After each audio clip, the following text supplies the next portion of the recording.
This is the fourth and last week of the 30-day language challenge, and we're not going to introduce anything else this week. We're simply going to consolidate what we've already studied or learned, and we're going to focus on developing fluency.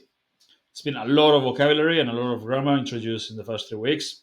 Grammar mostly in context, only in context actually. There's been no theory, but all the grammar that you'll need has been introduced at some point in there. And of course, if not all, most of the vocabulary that you will need. Between your language island sentences, and if you've been following instructions and you've worked hard, you probably have a couple of thousand sentences worth of language islands already, personalized, useful sentences for your relevant, all your relevant scenarios, like talking about yourself, talking about work, uh, travel scenarios, all of that. You should have your own sentences prepared, and you should know them pretty well already if you've been doing all the reading and the listening and the repeating them aloud and all of that. Plus all the example sentences for the most common verbs and nouns and the adjectives. So thousands of words worth of vocabulary. In fact, more vocabulary that you've been exposed to in these 3 weeks than most people learn in several years of language classes, believe it or not. Vocabulary learning is extremely slow in language courses, and they often teach you vocabulary that you will not need in real life or you will rarely see. Instead, what we've done here is focus on apply the 80-20 rule, focus on the most common vocabulary first, and then from there expand into um, less frequent but also important words. Now, what we're going to do is consolidate everything and to activate this vocabulary, or hopefully most of these words. The difference between passive and active vocabulary is that you can recognize all of them, but you can only use some of them in conversation, right? Your active vocabulary is always going to be, even in your native language, much smaller than your active vocabulary. Did I say that correctly? Your active vocabulary is always going to be much smaller than your passive vocabulary. Your passive vocabulary is words. It's composed of words that you recognize but you don't normally use. A lot of words that you see in written text, or you hear, but you when you listening to something, but you don't normally think of them when you know them, but you don't use them. Yeah, that's passive vocabulary. Active vocabulary are the words that you use in your everyday life, and usually most people have a very limited active vocabulary, even in our native language. A few thousand words, 2 or 3 thousand words, maybe. Maybe if you're a university professor or something, or you pretend to be an intellectual on YouTube, then okay, you use a much fancier vocab and you use more words. But in general, um, your active vocabulary is much smaller. But still, as a as a language learner, you will be in the same situation where your active vocabulary is much smaller than your passive vocabulary, but your active vocabulary will be much smaller than what you need. So we need to expand this active vocabulary. A lot of the words in those vocabulary frequency lists, you will recognize them, but you will not uh, be able to remember them fast enough yet, probably. So what we will try to do is to review them as many times as possible, so that you end up by sheer exposure. Like if you get exposed to the same word 30 times in context, eventually you learn it not only passively, not only to understand it, but also to use it. So through sheer exposure and also with active recall. Yeah. So what we're going to do is basically, and again, I said 2 or 3 hours a day of this, but if you can do 8 hours a day, great, right? This is an intensive course, and the harder you work, the better, right? There are two things that are really important here: time on task. So how the more time you spend with the exercises, with the content, the better. And there's also the quality, how focused you are. And that's the quality of the exercises, of the activities you do. So yeah, the more time you spend reading and especially listening to those sentences, especially your own language islands. But those are the most important, right? Those prioritize those because you need to know those really well. If you were lazy and you didn't write many of them and you just have a few hundred, make sure you write more, right? A few thousand language island sentences. Um, but then everything else as well, the sentences, conversation sentences we used for shadowing and all of that is good vocabulary that you should also learn if possible. So, as many reps as possible. Listen to it while reading, read it in silence, read it aloud, listen to it while doing other things. I go for walks, I go for runs, I work out outside. I do lots of things. I do 3 or 4 hours a day of listening just while doing other things.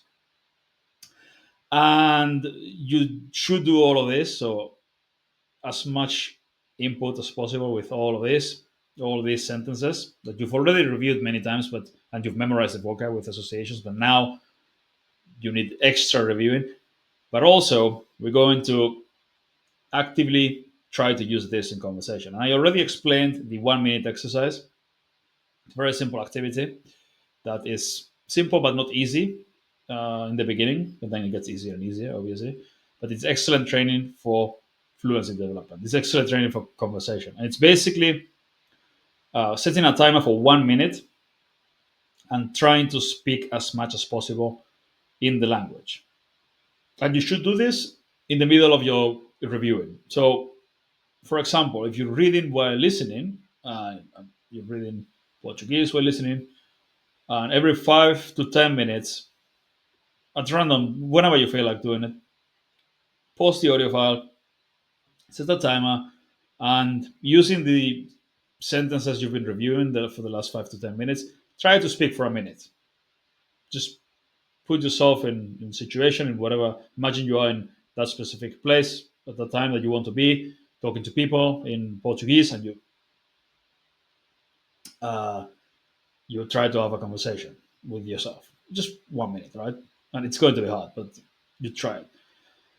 And then after a minute, you just go back to the review and you go back to reading and listening or simply listening.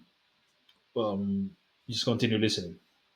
And then you pause again, eventually after a few minutes, and you try to speak for another minute about uh, whatever you've been listening to for the last few minutes.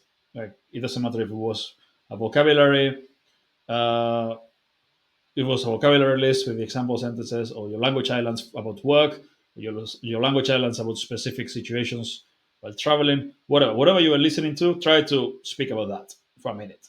And then go back to listening, and then again, another minute of speaking.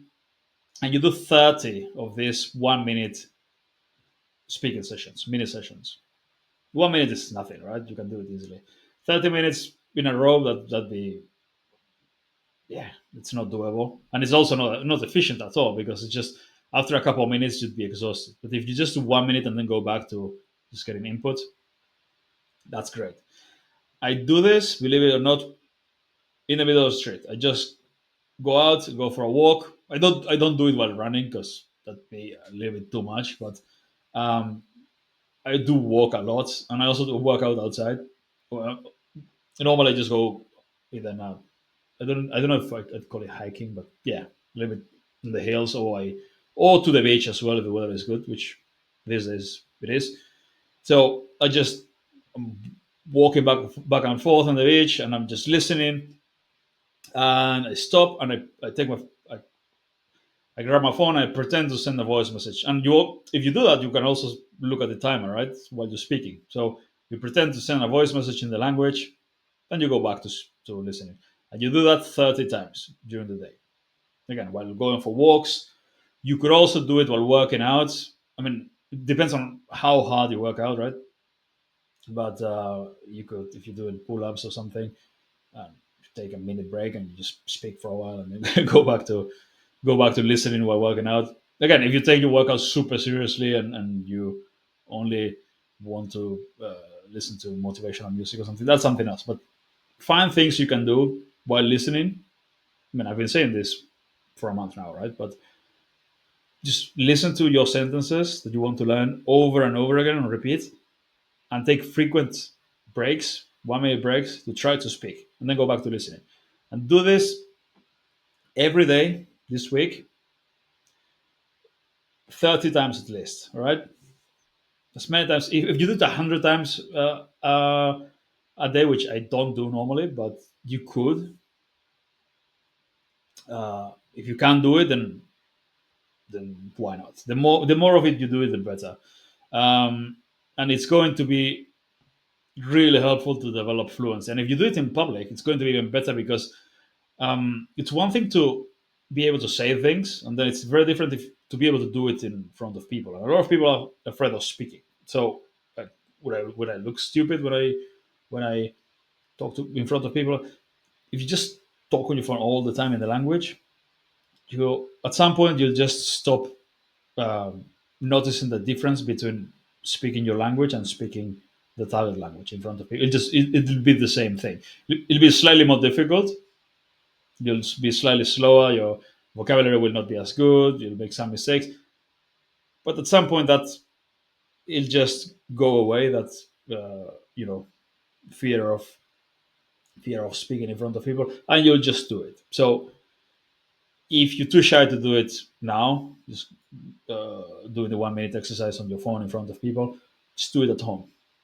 Now, once you're comfortable doing that, once you can do enough of them at home relatively easily, then you start doing it outside as well. But eventually, I highly recommend. First of all, if you sitting on your couch all day, then yeah, go out and do at least 10,000 steps a day. Um, but also, yeah, try to speak 1 minute at least 30 times a day, ideally in front of people, so that you overcome that fear of speaking in front of people as soon as possible. If you do it 30 times a day in front of people, uh, yeah, in a couple of days, you just stop caring at all. All right, so that's the plan.